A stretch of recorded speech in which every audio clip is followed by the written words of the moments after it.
Salut à tous, bienvenue dans cette nouvelle vidéo consacrée à ma collection de films d'horreur.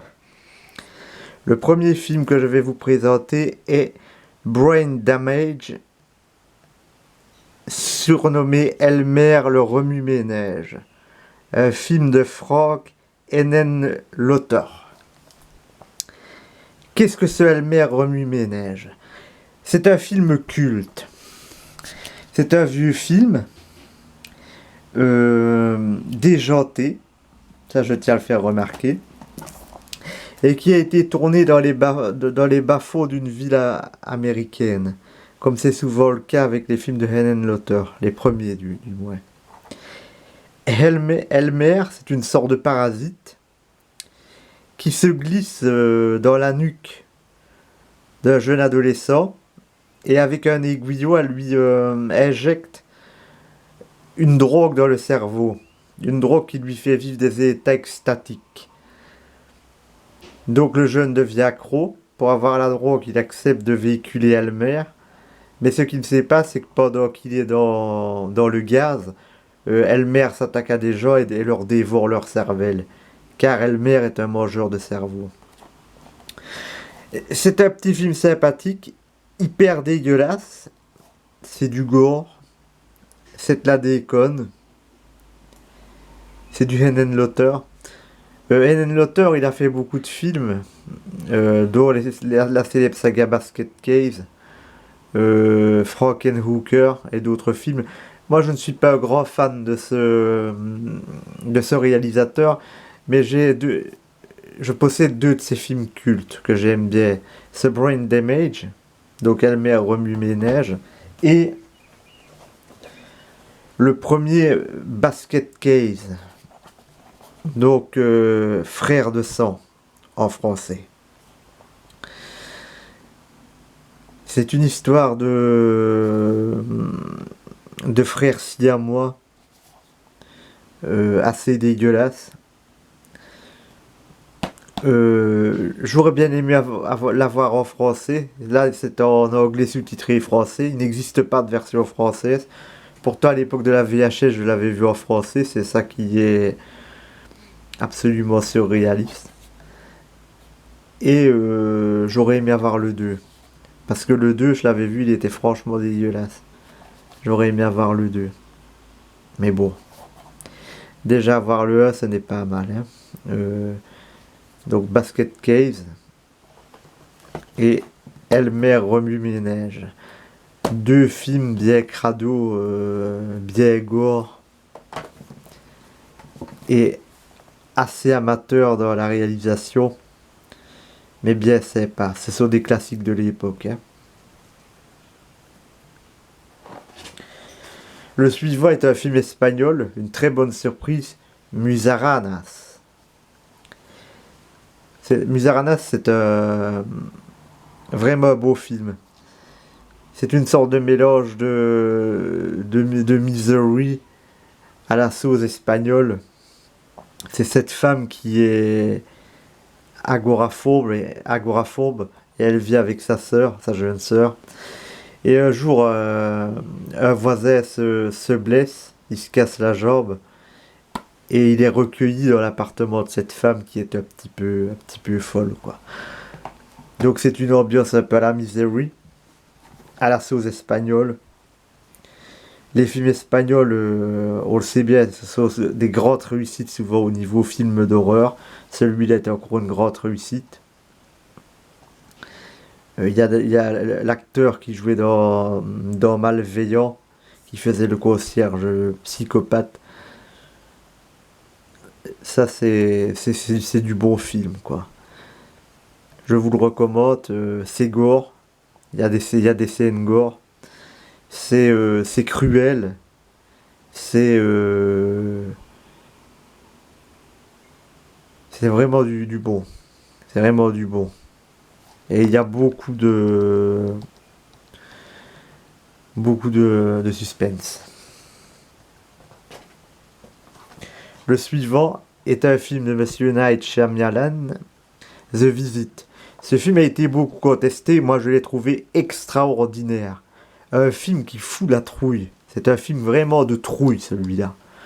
Ce sont des enfants, des jeunes ados qui vont rendre visite à leurs grands-parents qu'ils n'ont jamais vus. Euh, et ceux-ci ont un comportement pour le moins bizarre. C'est un film qui fout la trouille. Oui, celui-là, c'est un très très grand film. Shyamalan nous a habitués de toute façon à de très beaux films, hein, avec Le Sixième Sens, Incassable, Le Village, Signe, même Phénomène, que moi j'ai beaucoup aimé personnellement. Euh, The Visit ne déroge pas à ça. C'est un film que j'ai beaucoup aimé.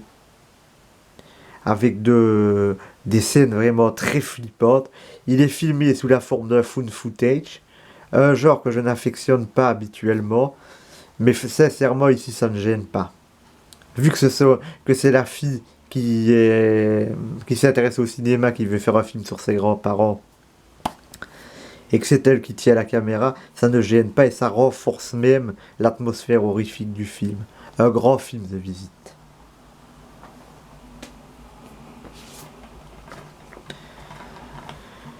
Knock Knock d'Eliros.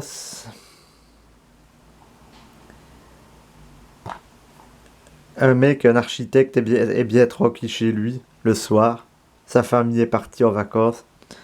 On frappe à la porte et ce sont ces deux jeunes femmes. Elles lui disent qu'elles sont perdues, elles sont sous la pluie, elles lui demandent pour téléphoner. Et à un moment, il va avoir la faiblesse de céder à leurs avances. Et c'est là que le cauchemar va commencer. Qu'ai-je pensé de Knock Knock? Knock Knock n'est pas un mauvais film, c'est un beau film, mais c'est pas mon préféré d'Eliros. C'est un home invasion avec quelques bonnes idées, mais ça ne vaut pas Hostel, ça ne vaut pas Green Inferno. Pour moi, c'est un film mineur d'Eliros. Il est bien, mais sans plus. Je suis quand même content de l'avoir dans ma collection. J'adore Eliros, j'adore ce qu'il fait. Euh, donc voilà quoi. Knock Knock. Plus Keanu Reeves interprète super bien son rôle, tout comme les deux filles. Le film suivant est Crimson Peak, un film de Guillermo del Toro. Ce film, c'est un film de maison hantée, du gothique. Pour ce film, je suis assez mitigé. J'adore Guillermo del Toro, c'est un de mes réalisateurs préférés. Pourtant, Crimson Peak ne m'a pas fait vibrer. Et je pense que c'est parce que c'est du gothique. Moi, je ne suis absolument pas, mais absolument pas fan de l'horreur gothique. Ça ne marche pas sur moi en fait. Je préfère l'horreur dans le quotidien, un peu à la Stephen King, à la Clive Barker, mais pas une horreur comme ça, un petit peu avec des fantômes dans des grands manoirs. Et ça ne marche pas tellement sur moi. Le film est bien. Euh, c'est pas non plus. C'est un grand film. Hein, donc je veux dire, ouais, c'est bien filmé, il y a des moyens et tout. Mais pour moi, ce n'est clairement pas un grand film d'horreur qui serait inoubliable pour vous, quoi. À moins que vous soyez très sensible à l'horreur gothique et que ça marche. Donc dans ce cas-là, ce sera super, vous l'adorerez. J'avais eu le même genre de ressenti face à La Dame en Noir, par exemple, qui ne m'avait pas beaucoup touché. Parce que, encore une fois, c'est de l'horreur gothique.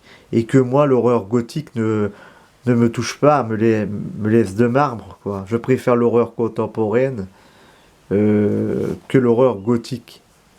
Donc tout ce qui était la Hammer et tout ça, ça fonctionne pas avec moi. Je ne regrette pas de l'avoir parce que c'est un de mes réalisateurs préférés. Mais clairement, j'ai préféré Sur labyrinthe de Pan, j'ai préféré Pacific Rimes, j'ai préféré beaucoup de choses à ce Crimson Peak.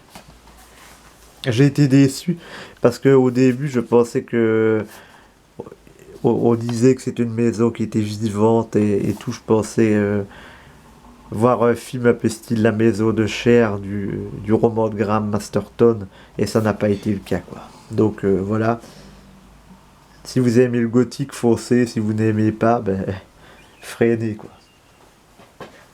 Et enfin, un film que j'ai adoré, encore Deliros, c'est le The Green Inferno.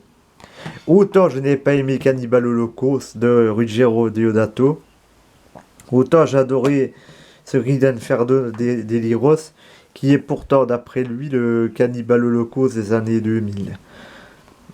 Moi j'ai adoré ce film.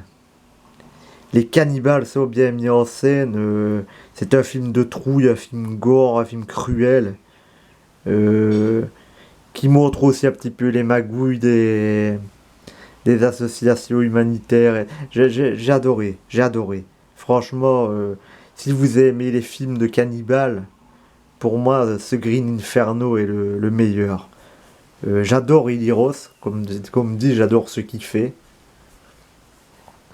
Et pour moi, Iliros, avec James Wan et d'autres, sont vraiment la nouvelle génération de faiseurs d'horreur. Et je l'adore, quoi, j'adore ça. Voilà. C'est tout pour aujourd'hui. Je vous referai d'autres vidéos, j'essaierai d'en faire plus souvent. Je ferai également une vidéo consacrée à The Human Centipede. C'est un film que j'avais jugé un petit peu durement lors de ma présentation du premier film dans ma collection. J'ai revu le film, j'ai vu sa suite et mon avis a un petit peu changé. Je ferai une vidéo spéciale Human Centipede. Je vous remercie de votre attention. Je vous souhaite une bonne journée. N'hésitez pas à lâcher vos commentaires, ça fait toujours plaisir, à mettre des likes si vous avez aimé la vidéo. Et je vous dis salut!